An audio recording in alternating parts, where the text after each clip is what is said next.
it's a major factor in our culture, a major factor. Yes. When it comes to politicians, It it's a major factor when it comes to bosses. It's a major factor when it comes to how you choose what you do for a living, how you choose to live your life. And human interaction with nature itself. Yeah. I mean, we are constantly trying to manipulate and control other people's biases, behaviors, the way they think, the way they act, and we're very vulnerable in some senses because this is not something that's taught to us at an early age. You know, and I think that it takes a long time to figure it out on your own. And I've often thought, like, man, why wasn't I explained this when I was young? Yeah, because the curriculum wasn't thinking about that. Yeah, well, we're thinking about just giving people facts instead of teaching them how to thinking that manage your your head mind. is this vessel into which you pour information. And nowhere and at no time are we trained how to turn a fact into knowledge, knowledge into wisdom, and wisdom into insight. I think that full sequence needs to be in there in the academic system. K through 12, 13 through 16, 13, 14, college. It's got to be in there somewhere. Without it, you're just this vessel of facts. Even the people we call smart in class, these are people who get A's on everything and they know everything, but do they have the deepest insight? Do they really understand what it is that they're putting back on the test? I don't think all of them do. I think they have good short-term memory, some of them, and they do well on the exams because of that fact.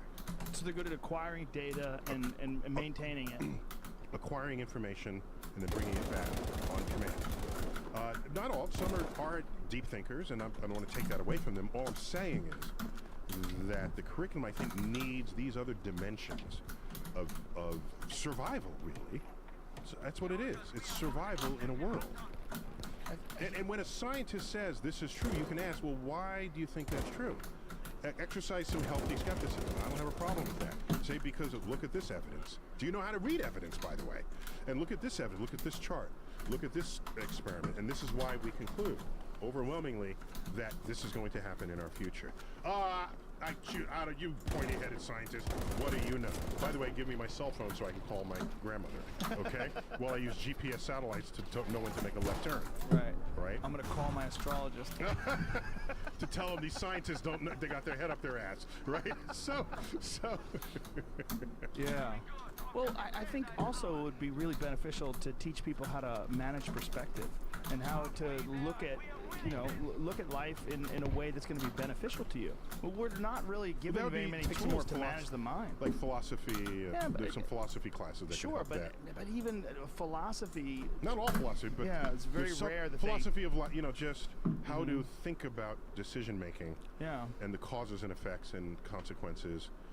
There's not enough of that either. No, Maybe they're relying on that to happen at home, but not all homes are intact. Right. In fact, perhaps most are broken homes or separated homes, and so I think the school needs to be rethought, and I'm trying to think that through. Be a few more years. Well, anytime you talk about alternative schooling, people look at you like you're some sort of a hippie freak who wants your kids to eat granola. Right.